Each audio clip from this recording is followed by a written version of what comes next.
ஒரு குழந்தை போய் ஒரு பிள்ளை ஸ்கூலுக்கு பள்ளிக்கூடத்துக்கு வர ஆசிரமத்துக்கு குருநாதர் கேட்கிறார், தம்பி நீ யார்?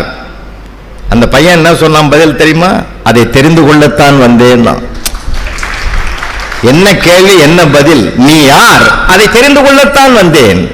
இப்போ 6ஆம் கிளாஸ் வந்து சேர பையனா வாத்தியார் கேட்கிறார், நீ யாரா? அவன் ஒரு ஆளை கூட்டின்னு வந்துக்கிறான்.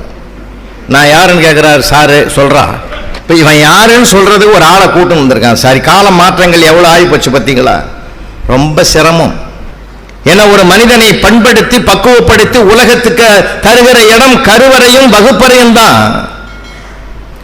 இந்த கருவறையும் வகுப்பறையும் சரியாக இருக்குமானால் அவன் வாழ்க்கையிலே எல்லா பெருமைகளையும் அவனால் அடைய முடியும். நம்ம சுத்தி இருக்கிற சூழ்நிலைகளை எல்லாம் பாதகமாக இருந்தாலும் நமக்கு சாதகமாக்கிக் கொள்ளுகிற தனித்துவத்தை எது தரும் தெரியுமா? நூல்களை நீங்க ஆழ்ந்து படித்து உள்வாங்கினால் அது தரும்.